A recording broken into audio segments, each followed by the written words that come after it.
기도합니다. 지난 한 주간에도 주님 안에 살아가게 하심을 허락하시어 주님 앞에 나와 찬양과 예배 드립니다. 주님의 말씀대로 살아가길 바라고 원하였으나 저희의 의지가 허약하고 부족하여 말씀대로 살아가지 못했음을 고백합니다. 무릎 꿇고 회개하오니 용서하여 주시옵소서. 많은 의사와 정부가 대치하고 그 가운데 고통받고 있는 환자들이 너무 많이 있습니다.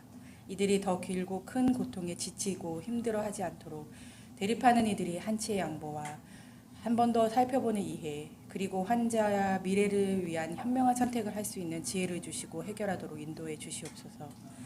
주님이 세우신 이 나라의 민생들이 경제적인 어려움과 정치적인 대치로 더 고통받지 않도록 주께서 지켜 보호하여 주시옵소서.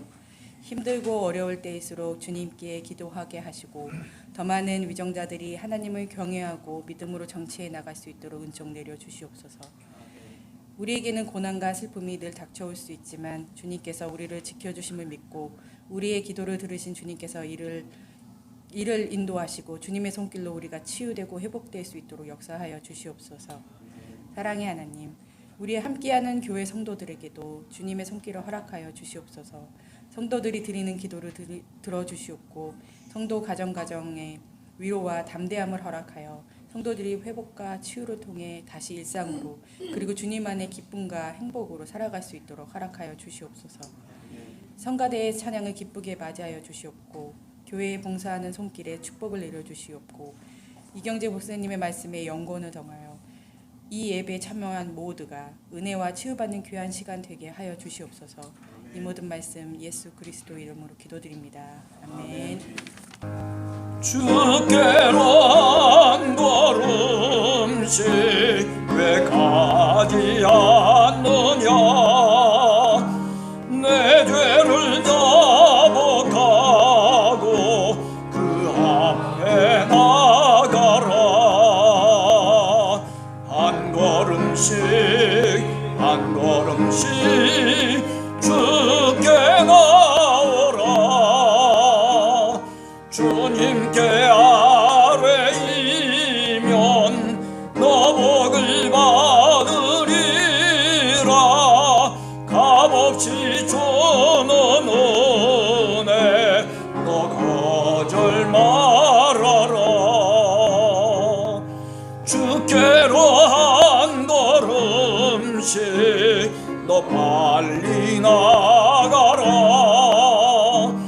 주께서 너를 맞아 내 죄를 사리. 한 걸음씩 한 걸음씩 주께 나오라. 주님께 아뢰이면 너 복을 받으리라. 값없이 주는 은혜 너 거절 말아라. 주께로 한 걸음씩 은혜 받으라. 기회를 잃지 말고 내 마음 정하라. 한 걸음씩 한 걸음씩 주께 나오라. 주님께 아뢰이면 너 복을 받으리라. 값없이 주는 은혜 너 거절 말아라.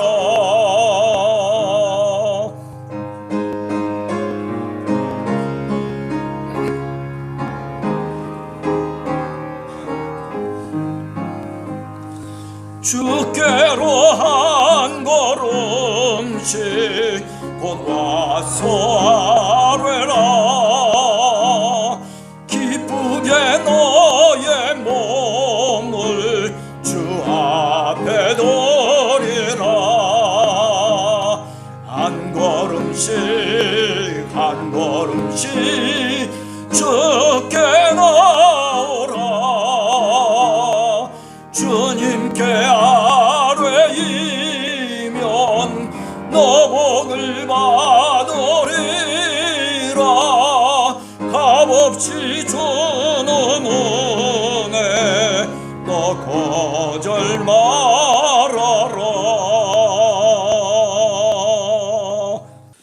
내 평생의 선하심과 인자하심이 반드시 나를 따르리니 내가 여호와의 집에 영원히 살리로다.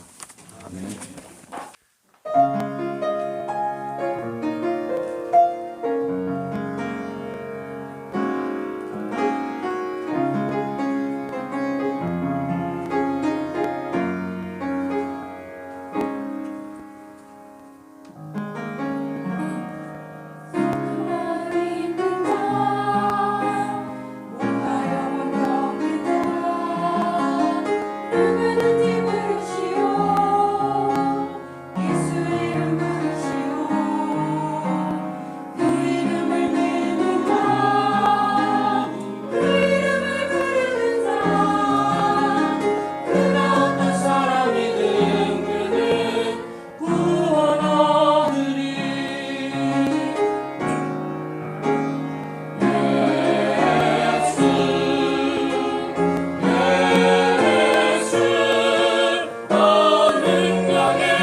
오늘 성경 본문은 우리가 너무나 잘 아는 시편 23편입니다.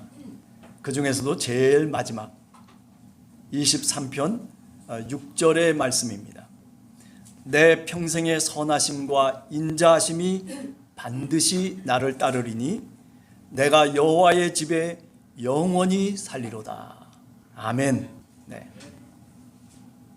내가 살아가는 동안에 선하심과 인자하심이 나를 따를 것이다 라고 그렇게 다윗 왕이 고백하고 있는 것입니다.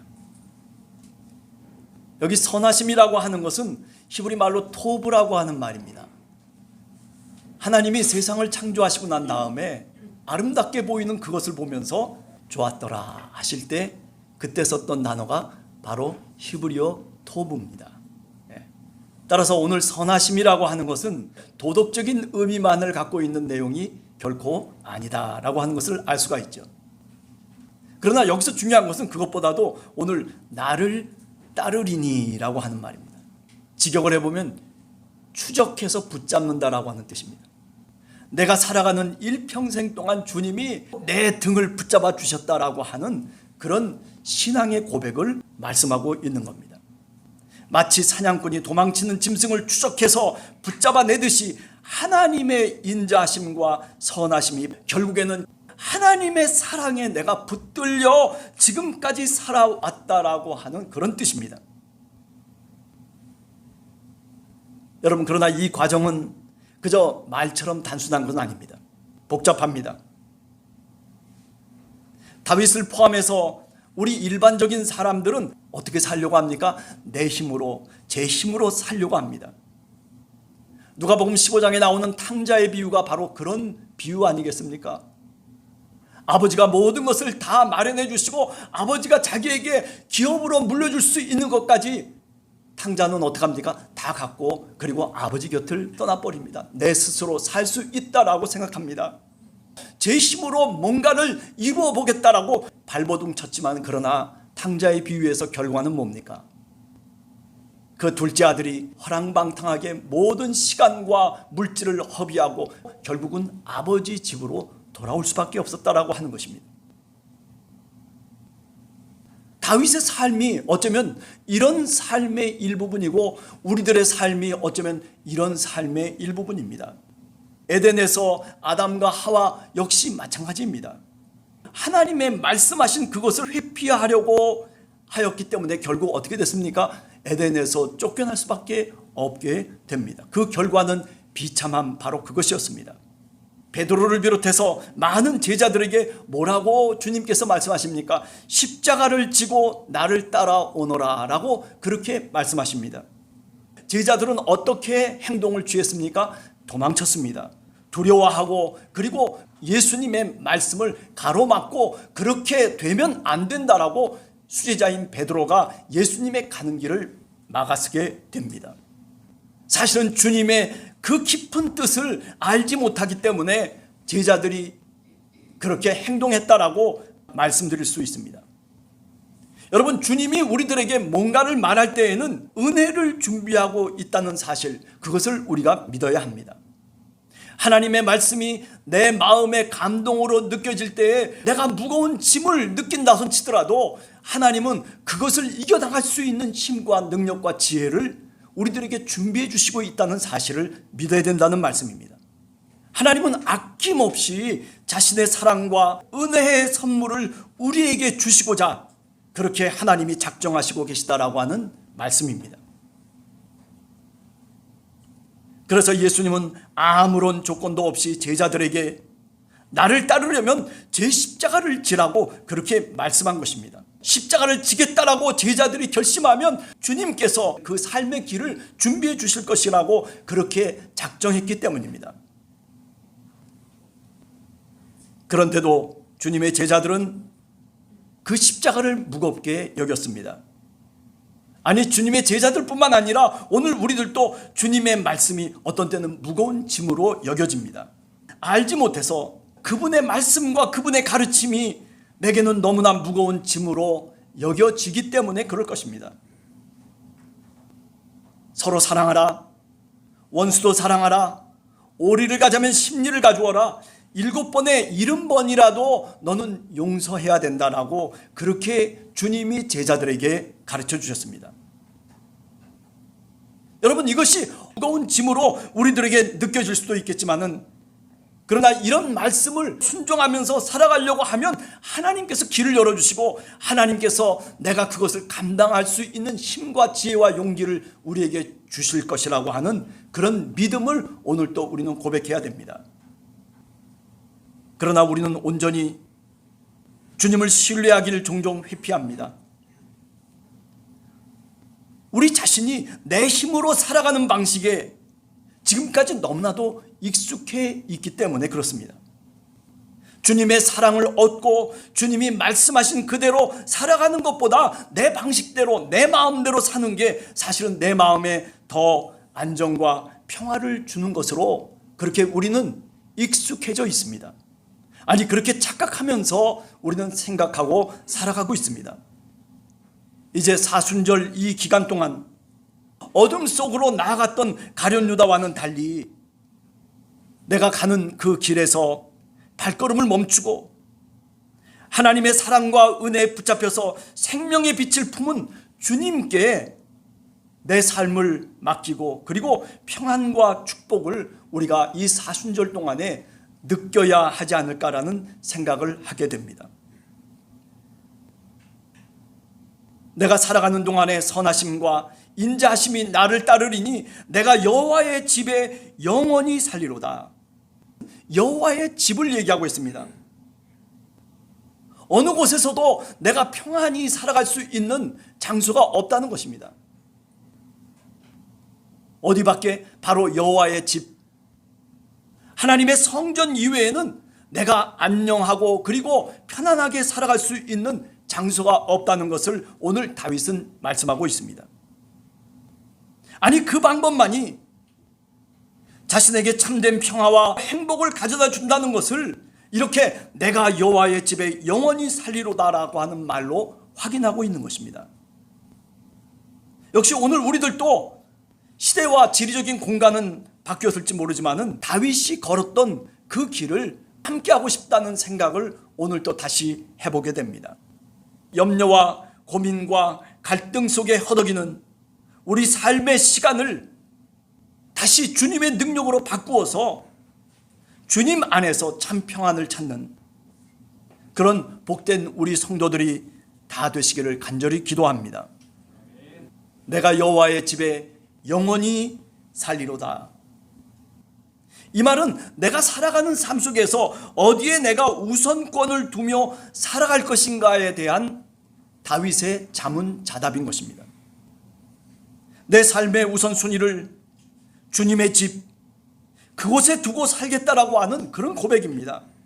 주님의 집이 어떤 집입니까? 바로 하나님이 계시고 하나님이 임재하시고 그곳에서 예배하고 그곳에서 기도할 수 있는, 그리고 성도 간의 교제를 할 수 있는 바로 교회를 의미하는 것이죠. 내가 살아가는 삶의 길 속에서 하나님의 임재하시는 바로 그곳에 내가 마음을 두고 살아가겠다라고 하는 그런 또 다른 고백을 다윗이 하고 있는 것입니다. 주님께 내 삶을 온전히 맡기고 나는 살겠습니다라고 하는 그런 의미입니다. 그러나 여러분, 우리 현실에서 생각해 본다면 이렇게 고백하며 살아가는 신앙인이 실제로는 너무나 적습니다. 그 적은 이유는 우리가 쉽게 따라가는 세상의 행복이 어떤 것보다도 더 달콤하고 그리고 따뜻하게 느껴지기 때문입니다. 아니, 그것에 익숙하기 때문입니다. 이렇게 세상의 달콤함에 중독된 상태에서 우리가 선뜻 벗어나기를 우리는 택하지 않습니다. 아니, 그냥 세상에 살아가는 그 달콤함에 그냥 머무르고 싶어 합니다. 그래서 그분이 원하시는 그 말씀대로 순종하며 살아가는 것이 내게 무거운 짐이고 내게 버거운 것으로 생각됩니다. 하나님과의 끊을 수 없는 사랑, 하나님과의 끊을 수 없는 깊은 교제, 아니, 하나님의 말씀을 붙잡고 살아가는 한 인간이 하나님과의 관계를 이야기하고 있는 겁니다. 살거나 죽거나 내가 하나님의 사랑으로부터 내가 끊어질 수 없고 단절되어질 수 없는 나라고 하는 존재를 다시 한번 다윗은 고백하고 있는 것입니다. 로마서 8장 35절에 보면 사도 바울도 그런 고백을 하고 있습니다. 하나님의 사랑으로부터 무엇이 우리를 끊을 수 있겠느냐라고 얘기합니다. 죽음인들, 천사인들, 어떤 무엇으로도 하나님과 우리와의 사랑의 관계를 끊을 수 있는 것은 온 우주 안에 아무것도 없다라고 그렇게 분명하게 믿고 사도 바울은 고백하고 있습니다. 하나님과의 영적 교제를 가리키는 말입니다.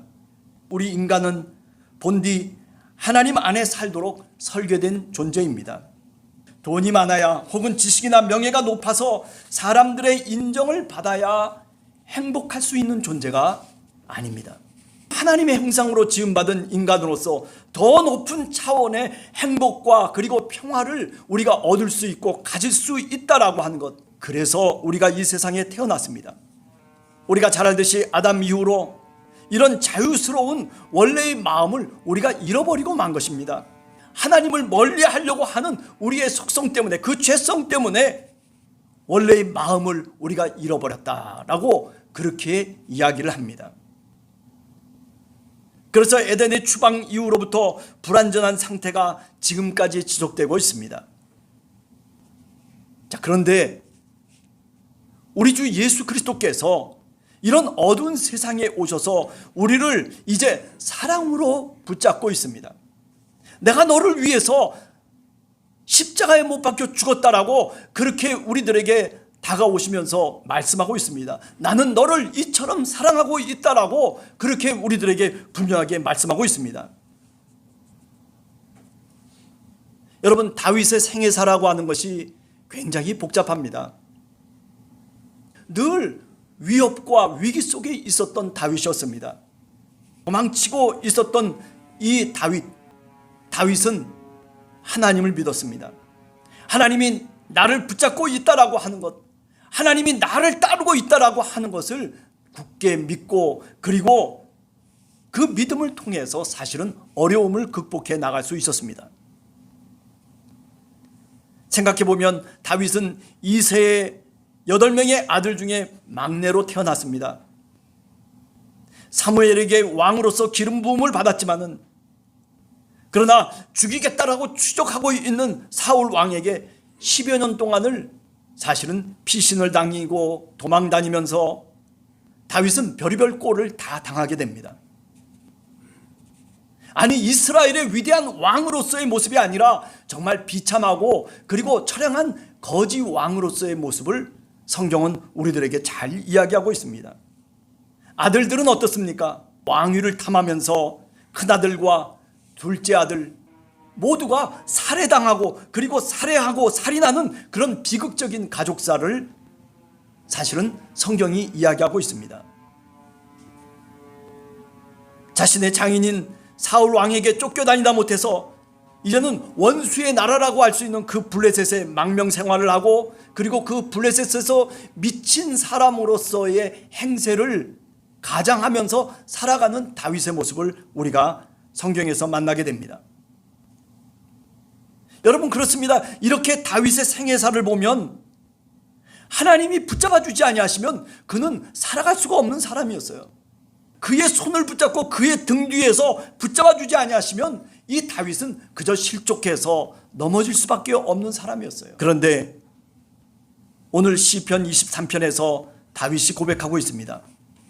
이런 역경과 좌절 속에서도 다윗 자기 자신이 살아남을 수 있었고, 그리고 이스라엘 나라의 왕이, 위대한 왕이 될 수 있었던 것은 다른 것 아니라는 것입니다. 뭡니까? 바로 6절에 나온 것처럼 하나님의 선하심과 그리고 인자하심이 나를 따랐다라고 그렇게 얘기하고 있습니다. 나를 붙잡았다는 거예요. 그 사랑의 마음이, 그 사랑의 능력이 나를 붙잡고 끝까지 내가 어느 곳에 있든지 그 사랑의 관계가 끊어지지 않았다라고 그렇게 오늘 다윗이 말씀하고 있는 겁니다. 아니, 고백하고 있는 겁니다. 그게 바로 뭡니까? 오늘 1절에 나오는 여호와는 나의 목자시니 내가 부족함이 없도다라고 하는 그런 말의 의미일 것입니다. 여러분, 이처럼 다윗은 이런 신앙 고백을 통해서 자신의 삶의 어려운 위기를 견뎌낼 수 있었고, 그리고 그런 고백이 바로 그 견뎌내는 뿌리 역할을 했다라고 말씀드릴 수가 있을 것입니다. 오늘 우리가 사순절의 기간을 지나고 있습니다. 이 사순절의 기간 동안에 우리가 내 뜻대로, 내 마음대로, 내가 원하는 대로 내가 살아온 삶이 있다면, 그렇다면 다시 한번 우리가 무릎을 꿇고 다윗처럼 고백해야 됩니다. 주님, 나도 주님의 사랑에 붙잡혀서 살아가고 싶습니다. 주님의 손에 붙잡혀서 주님만을 의지하며 살아가고 싶다라고 하는 그런 마음과 그런 고백을 여러분들이 하기를 간절히 원합니다. 그게 무거운 짐이 아닙니다. 내가 주님 뜻대로 주님의 자녀로서 살아가겠습니다. 주님이 원하시는 말씀에 의지해서 내가 살아가겠습니다. 그저 공허하게 울리는 그런 괭과려 같은 소리가 아니라 정말 그렇게 진정으로 바라는 그런 마음이 우리 마음속에 성령의 감동으로 생기기 시작하면 그러면 하나님이 책임져 주십니다. 하나님이 그 길을 인도해 주십니다. 하나님이 미리 준비해 놓고 계십니다. 우리에게 어떤 복을 주실 것인지, 우리에게 어떤 길을 더 넓게 우리에게 인도해 가실지 하나님은 이미 준비해 놓고 있어요. 문제는 내가 그렇게 하나님의 뜻에 순종하겠다라고 하는, 하나님의 말씀에 따르겠다라고 하는 그런 고백과 그런 마음의 감동을 우리가 쉽게 묵살해버리기 때문에 그렇습니다. 사순절의 기간에 사도 바울이 그렇게 고백한 것처럼 나도 주님의 사랑에 붙잡혀서 살겠습니다라고 하는 그런 신앙의 고백이 우리의 고백, 우리 함께하는 교회 성도들의 고백이 되기를 간절히 주님의 이름으로 축원합니다. 그렇습니다. 내가 살아가는 동안에 그 여호와 하나님의 선하심과 인자하심이 나를 끝까지 붙잡을 것이라고 하는 그런 믿음의 고백이 우리 모두의 고백이 되시기를 간절히 주님의 이름으로 축원합니다. 기도하겠습니다.